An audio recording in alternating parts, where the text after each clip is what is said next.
pangunahing kabuhayan ay pagtatanim ng palay.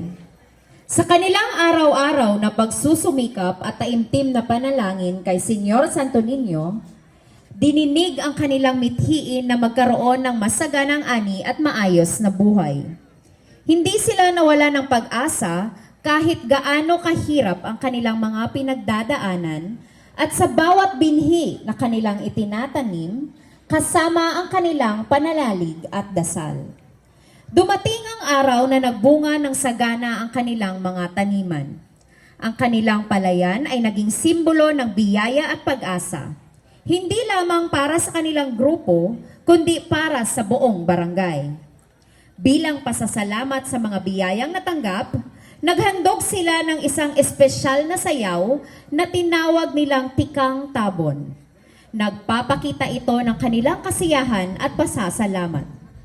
Sa bawat galaw ng kanilang sayaw, ipinapakita nila ang kanilang pag-ibig, debosyon at pasasalamat kay Senyor Santo Niño.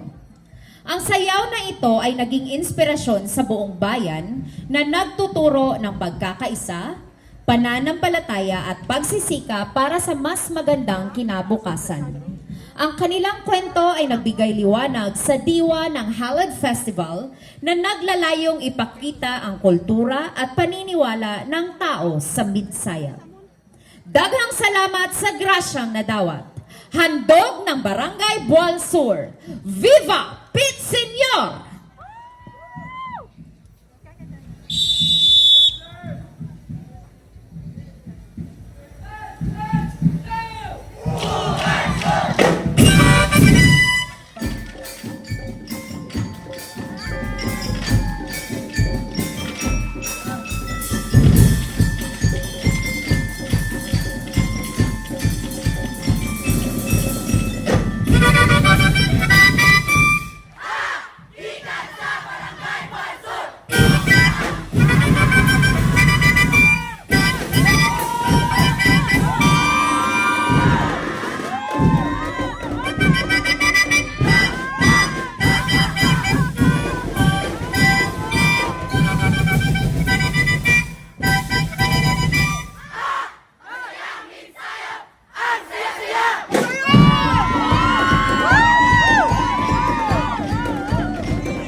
Viva Senyor Santo Niño, nagapasalamat kami sa kitabuhi o grasyang ikankanin mo. Ganun ay magadahin kami, tuburan ka sa kalinaw o kaayo. Kalipay ka sa akin ihalad ko, panalangini kami imong katawhan. Viva Pit Senyor! Salamat sa grasyang nadawat.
There you